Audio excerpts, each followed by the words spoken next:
One of the biggest criticisms of Marxism is also what seems to distinguish Marxism from every other form of socialism, and that is the thesis that there should be no private property, that private property should be abolished. So in these two videos, what we want to do is explain Marx's position on private property and how it's widely misunderstood. We want to look at his response to this criticism. So in this video, we want to talk about how property is an inherently social and historical notion and not something that can be defined in purely ethical or moral terms. In the next video, we want to talk specifically about what he calls bourgeois property and reasons why Marxism actually has a better way of handling this than the present capitalist societies. So when people say, oh, look, the problem with communism is that it eliminates private property, there's an ethical critique in this, and then there's also a practical critique. The ethical critique is this, that we somehow inherently have this right as individuals to the acquisition of personal or private property, and that what communism does by eliminating private property is thereby destroy our rights, our freedoms, and make society into a despotic realm. So Marx's response to that is that, first of all, the whole notion of private property is determined by the productive and social forces in place in that society. And so when you accuse us, he says, of trying to eliminate private property, the real question is, what property are you talking about? Are you talking about ancient property? Are you talking about feudal property? Or are you talking about bourgeois property?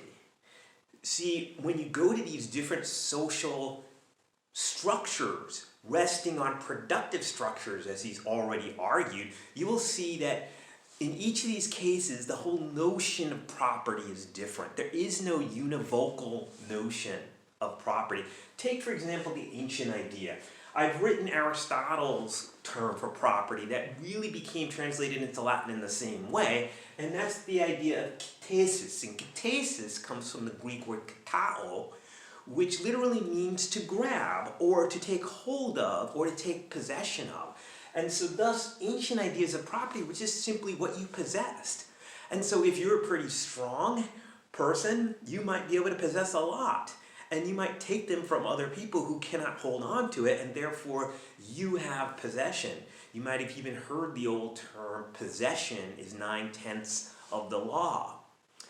So if what you mean by ancient is ancient property, the whole idea that whatever a group of people or a class could take into their possession and control, that which is under my control, then even our modern notion of property rights doesn't assume this.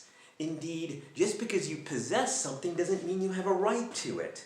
Otherwise, every thief would transfer ownership by their very act of thievery, wouldn't they? And so this isn't what we mean. We don't mean ancient property.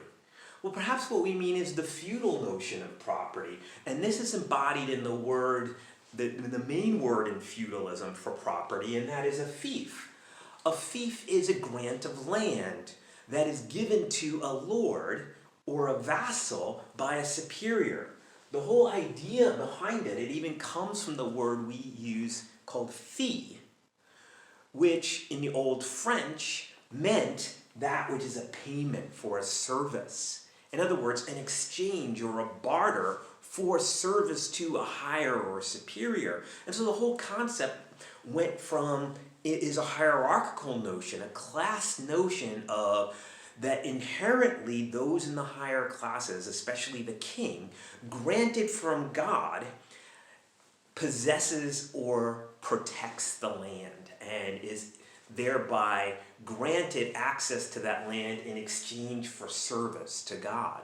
And then the king, having possession of this land, would then grant this access to the land and its possession to his feudal vassals in exchange for service to him, and so on down to the serf who would be granted the land to work in exchange for food and supplies to his lord. And thus we see the whole system of feudal property is based on this notion of a grant, a commission from a higher, and has nothing to do with payment or earning or anything like that. There are those who are have this inherent right to the land, and they themselves have an inherent right to grant it to those, but only in exchange for service.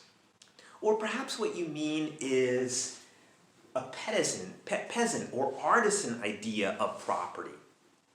And this is really what we usually mean when we have this argument as to whether there are property rights. John Locke, in his 2 treatises on government, he is the first one to give this argument, you might say, that each of us possess this inherent right to private property.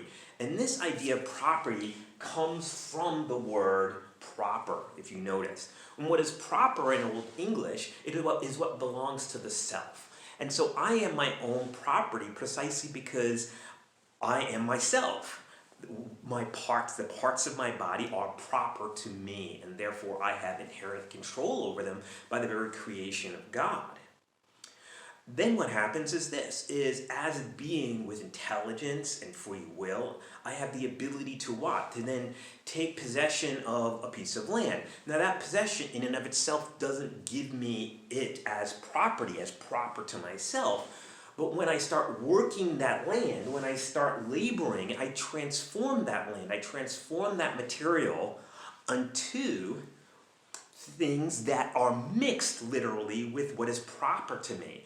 In other words, I now, by the mixing of myself, develop the land into something that is now proper to me, can't be separated from my work and my labor, which can't be separated from my body.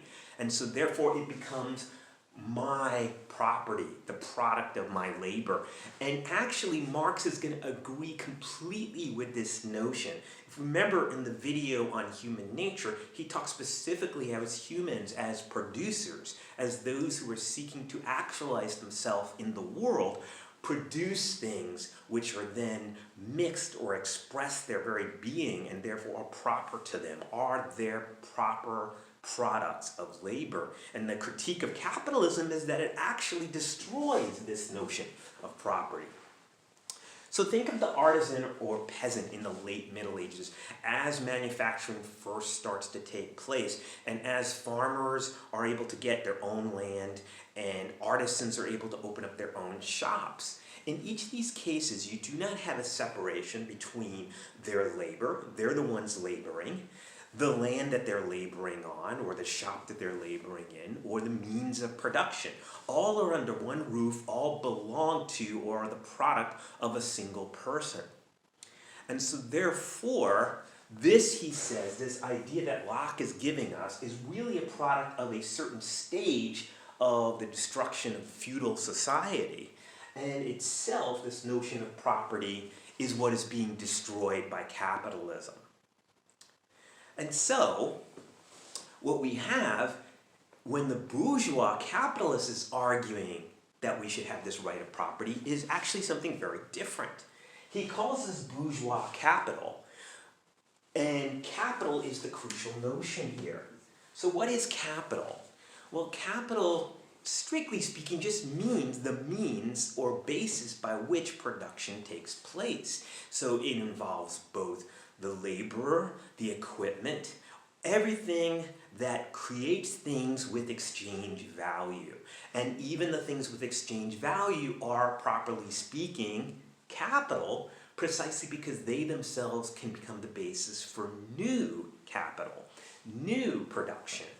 And so thus, in a bourgeois society, with the destruction of individual shops and individual production, you have mass production. You have the industrial means of production. And it is this, he says, that is destroying what Locke and others believe is our right, our individual right to the products of our labor. And since land may itself become mixed with our labor, that land itself becomes our right, according to him. And he's saying that's precisely what capitalism is destroying.